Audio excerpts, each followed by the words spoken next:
Hello all, welcome to Thingari thoughts. ఈరోజు వీడియోలో మీరైతే లాట్స్ ఆఫ్ ఇన్ఫర్మేషన్ తెలుసుకోబోతున్నారు. మా వ్యాలంటైన్స్ డేకి మేము ఈషా ఫౌండేషన్కి అయితే వెళ్ళాము. దాంతోపాటు we are going to celebrate birthday in our life. So ఈ ట్రిప్ మొత్తంలో మేము ఎలా రీచ్ అయ్యాము ఈషా ఫౌండేషన్కి అండ్ కాటేజెస్ ఎలా బుక్ చేసుకున్నాము, దాంతోపాటు బడ్జెట్ ఎంత అయింది అని అయితే మీతో షేర్ చేసుకుంటా. So let's get in to the video. Welcome to my channel.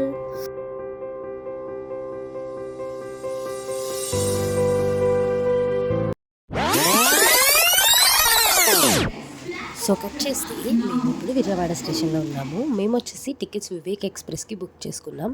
So train delay ఉందని చెప్పి వెయిటింగ్ హాల్లో అయితే ఆల్మోస్ట్ 2.5 hours వెయిట్ చేయాల్సి వచ్చింది. దీని రెగ్యులర్ టైమింగ్ వచ్చేసి 9:20 PM, బట్ 11:30 ఆ టైంకి ట్రైన్ అయితే వచ్చింది.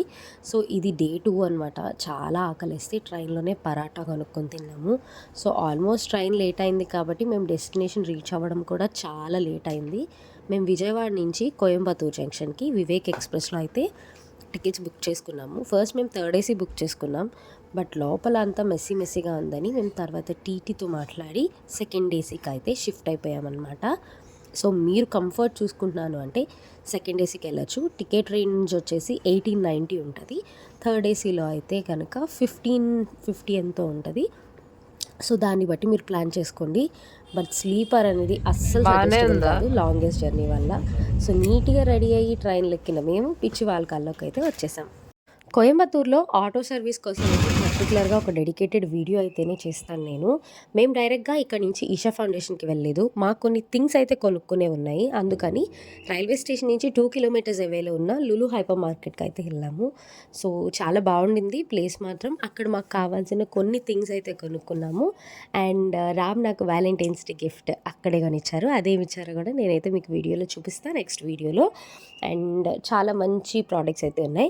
సో ఇక్కడి నుంచి మేము ఈషా ఫౌండేషన్కి స్టార్ట్ అయ్యాము. మాకు ఇక్కడే షాపింగ్ అయిపోయి బయటకు వచ్చిన తర్వాత ఆల్మోస్ట్ 1 hour లేట్ అయింది. మీరు ఈ మార్కెట్ షాపింగ్ ఇవి స్కిప్ చేసుకుని ఫస్ట్ ఈషా ఫౌండేషన్కి వెళ్ళిపోతే మీకు చాలా టైం అయితే సేవ్ అవుతుంది. సో మేము చేసిన మిస్టేక్లో ఇదొకటి. మాకు టైం అక్కడ చాలా కంజెస్టెడ్ అయిపోయింది. అండ్ నెక్స్ట్ ఇక్కడే ఒక మంచి వాల్ థీమ్ లాంటిది పోస్ట్ చేశారు వ్యాలంటైన్స్ డేకి. సో కొంచెం సేపు పిక్చర్స్ అవి దిగేసి నీట్గా మేమైతే అక్కడి నుంచి క్యాబ్ తీసుకుని ఈషా ఫౌండేషన్కి వెళ్ళాము. మీరు డైరెక్ట్గా వాళ్ళు ప్రొవైడ్ చేసే బస్కి వెళ్ళొచ్చు. 14D అనే బస్ ఉంటుంది. లేదంటే ఆటోకి వెళ్తే 800 రూపీస్, 7 నుంచి 800 రూపీస్ తీసుకుంటారు. అదే క్యాబ్కి వెళ్తే 1000 రూపీస్ అయితే ఇన్వెస్ట్ చేయాలి. సో మనమైతే లోపలికి ఎంటర్ అవుతున్నాం వెల్కమ్ పాయింట్కి. మీరు సింపుల్గా గూగుల్ సెర్చ్లో నేను స్క్రీన్ పైన చూపించిన ishaindia.ibe అనే వెబ్సైట్లోకి వెళ్ళి అయితే బుక్ చేసుకోవచ్చు. ఇది వాళ్ళ వెబ్సైట్ అనమాట. సో మీకు ఇక్కడ ఎలాంటి ప్రాబ్లం ఉండదు. సో వన్స్ మీరు ఈ వెబ్సైట్లోకి వెళ్ళి లాగిన్ అయితే అవ్వాల్సి ఉంటుంది. జస్ట్ సింపుల్గా అక్కడ మీ డీటెయిల్స్, మొబైల్ నెంబరు, జీమెయిల్ దేంతో లాగిన్ అవుతారో దాంతో అయితే లాగిన్ అయిన తర్వాత మీకు వచ్చేసి ఇంటర్ఫేస్ ఇలా ఉంటుంది. సో ఇక్కడ మీరు చెక్-ఇన్ డేట్స్, చెక్అవుట్ డేట్స్ అనేది ఇవ్వాల్సి వస్తుంది. ఇక్కడ ఎక్స్టెండెడ్ చెక్అవుట్ టైం అని ఒకటి కింద ఉంది కదా, మీరు అది ఒక 5 hours వరకు అయితే ఎక్స్టెన్షన్ చేసుకోవచ్చు. 11 AM చెక్అవుట్ అవ్వాల్సింది 4 PM చెక్అవుట్ అయ్యేలాగా అయితే చేసుకోవచ్చు. సో మీరు మీకు కావాల్సిన డేట్స్ని అయితే కనుక ఇలా ఇక్కడ నేను చూపించిన విధంగా మీకు ఏ డేట్స్ కావాలో ఆ డేట్స్ని అయితే పెట్టుకోండి. నేను ఇప్పుడు నార్మల్గా మేము అక్కడి నుంచి వచ్చేసిన తర్వాత చూపిస్తున్నాను కాబట్టి శివరాత్రి టైంలో డేట్స్ వచ్చాయి, అందుకే మీకు నో అవైలబిలిటీ చూపిస్తుంది. కానీ మీరు నార్మల్గా చూసుకుంటే మీకు అలా ఉండదు. సో March 1 నుంచి ట్రై చేయండి. టికెట్స్ అనేవి అవైలబుల్గా దొరుకుతాయి అన్నమాట. అండ్ మేమైతే శివపాదం 4 స్టాండర్డ్ తీసుకున్నాము. ఒకవేళ మీరు మీ ఫ్యామిలీస్తో పెద్దవాళ్ళతో వెళ్తుంటే శివపాదం 4 అనేది నేను సజెస్ట్ చేయను. బికాస్ అది 30 minutes walk from Dhyanalingam. Battery cars అనేవి షటిల్ అవుతూ ఉంటాయి, అయినా కూడా వాళ్ళు వెయిట్ చేయాల్సి వస్తుంది. కాబట్టి మీరు బ్రహ్మపుత్ర స్టాండర్డ్ తీసుకుంటే 15 minutesలో ధ్యానలింగం దగ్గరికి రీచ్ అవ్వచ్చు. అండ్ పోనీ అది కూడా ఇంకా ఇబ్బంది అవుతుంది, ఇంకా పెద్దవాళ్ళు ఉన్నారనుకుంటే ఆలయం స్టాండర్డ్, నదీ స్టాండర్డ్ అనేవి బెస్ట్ అనమాట. జస్ట్ 990 రూపీస్కి 5 minutes వాకబుల్ డిస్టెన్స్లోనే ఈ రెండు అవైలబుల్గా ఉంటాయి. సో ఇది వచ్చేసి ఆలయం స్టాండర్డ్. నదీ స్టాండర్డ్ కూడా సేమ్ అంతే. సో మీకు ఇదైతే బాగా పనిచేస్తుంది, చాలా హెల్ప్ఫుల్గా కూడా ఉంటుంది. అండ్ 990 రూపీస్కి ఒక రూము విత్ ఇంక్లూజివ్ GSTs అన్నీ కూడా ఉంటుంది.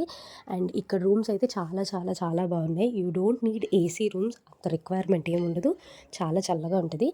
మేమైతే కనుక ఇంకా వెల్కమ్ పాయింట్ దగ్గరికి వెళ్ళి ట్యాగ్స్ వేయించుకొని అక్కడి నుంచి బ్యాటరీ కార్లో శివపాదం 4కి అయితే వెళ్ళిపోతున్నాము. సో మనల్ని పికప్ చేసుకోవడానికి రెగ్యులర్గా ఇలా బ్యాటరీ కార్స్ అండ్ బస్సెస్ అయితే అక్కడ అవైలబుల్గా ఉంటాయి. సో మేము మా రూమ్కి అయితే రీచ్ అయిపోయాము. వెళ్ళిన వెంటనే ఈషాకి కావాల్సిన బాటిల్స్ అన్నీ క్లీన్ చేసి పెట్టుకున్నాం. బికాస్ లాంగెస్ట్ జర్నీ వల్ల తన బాటిల్ అనేది కొంచెం స్పాయిల్ అవుతుంది కదా. అండ్ మేము వన్స్ ఫ్రెష్ అయిపోయి మళ్ళీ back to welcome point Dhyanalingam దగ్గరికి వెళ్దామని స్టార్ట్ అయ్యాం. మేము చెక్ ఇన్ అవ్వడమే లేటు. సో మేము మళ్ళీ ఫ్రెష్ అయ్యి వెళ్ళేటప్పటికి క్లోజింగ్ టైం అనమాట.